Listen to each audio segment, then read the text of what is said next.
I'm Jeff Gonzalez, President of Trident Concepts. Today we're out here in Central Texas visiting our good friends from LaRue Tactical. What we're going to do is talk a little bit about how to properly mount red dot sight along with the mount onto your rifle. Over the last few years, we've seen a steady increase in students coming to classes with some sort of red dot sight. It could be an Aimpoint, could be an EOTech, could be some other manufacturer, but one of the problems that we see is improperly mounted optics that aren't, configured correctly on the rifle themselves.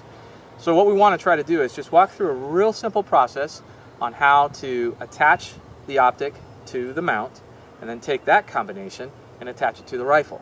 Sounds pretty simple, yet there are a few little points that we want to make sure we hit on so that you can set it up correctly prior to actually getting into a training class, whether it be one of ours or another trainer out there.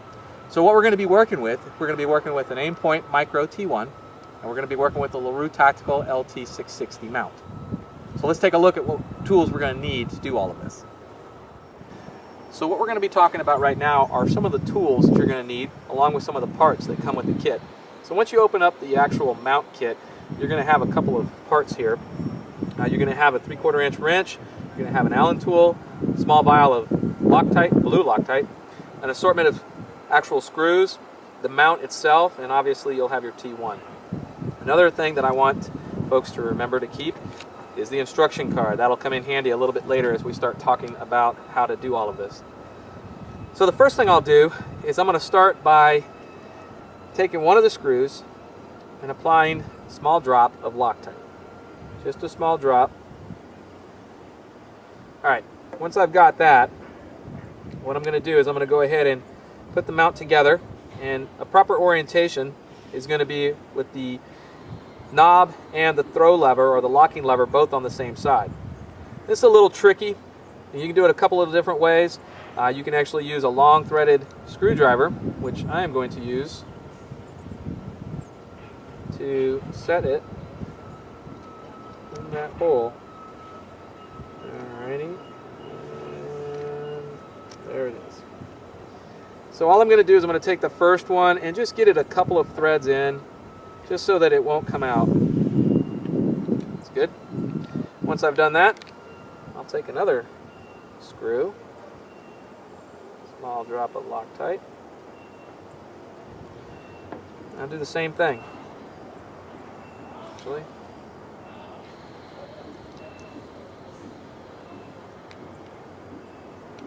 I'm going to go up to the opposite end corner there.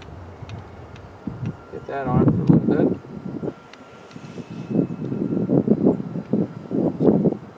Oops. Go to my next screw.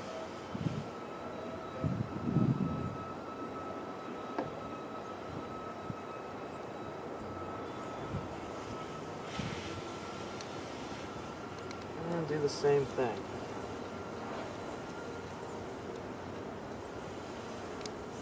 Last screw.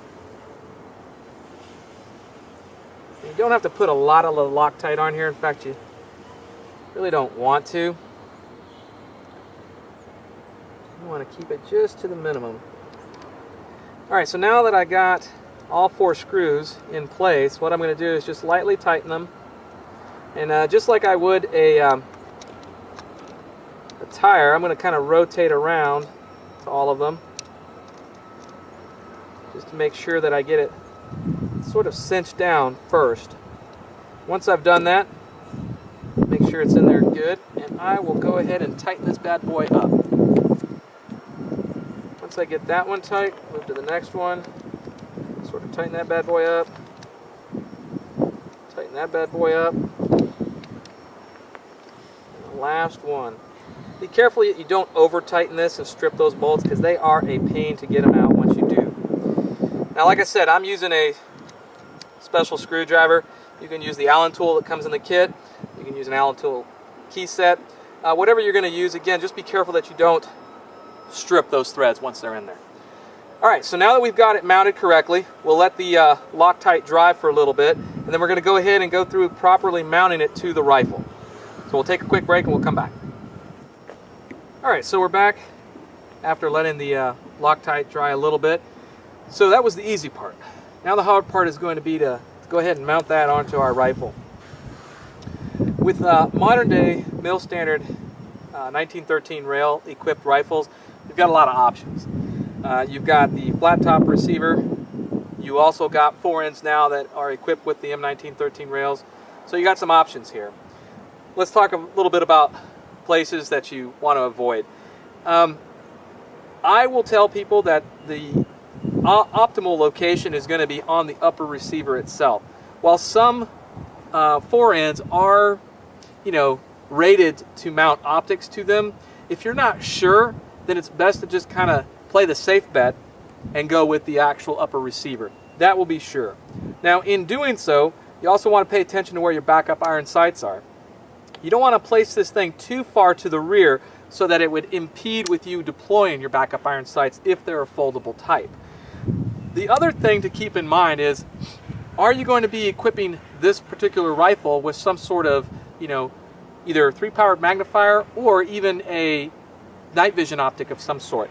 And if that exists for you, if that's a possibility, then what you're going to want to do is you're going to want to cheat it forward so that you provide yourself enough room to throw that 3-powered or that night vision optic behind it.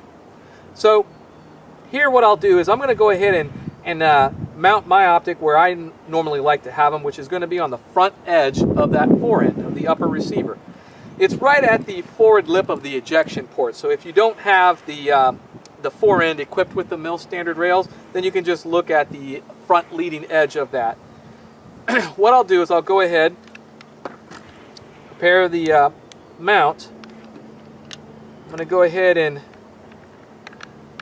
once I have it on the actual rail itself, there should be a little bit of play, minor. What I want to do is I want to push this optic so that it's all the way forward, so it's actually engaging the forward part of that rail space, or that rail space.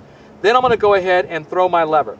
Now, for proper tensioning of this locking lever, it needs to come to about a 45-degree angle. And when you start to meet resistance right about there, then it's going to get pretty close to being properly tensioned. So once I meet resistance, I'll go ahead and complete that. Once it's all the way thrown down, I'm just going to go ahead and lock it, make sure that it actually is locked. There it is locked.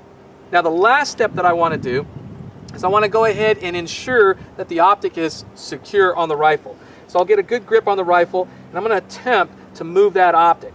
If there is any play, and you'll feel it, if there's any play, whether it's minor or significant, you're going to want to go ahead and take the supplied wrench and tighten that nut.